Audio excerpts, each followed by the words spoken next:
Hello dear subscribers, today I will tell you how you can easily install AddBlocker to your Google. So for doing this you just need to open your Google Chrome and just go to this button, just click here and go to settings.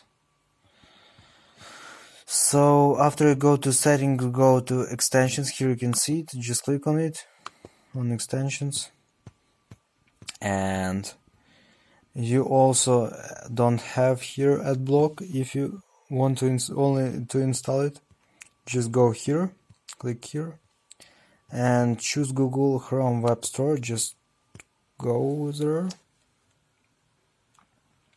and just select the store, just write here AddBlocker and just click enter. So here you can see AddBlocker. So not AddBlocker, but maybe AddBlock, yes. So here you can see AddBlock. Just click here on this AddBlock.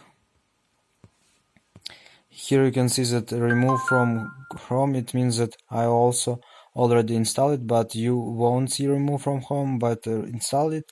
Just click on install and it will automatically install AddBlocker to your computer. So just close after you do it your browser and reopen it, and I hope that everything will works. So thanks for watching, have a nice day, subscribe to my channel, click like, and goodbye.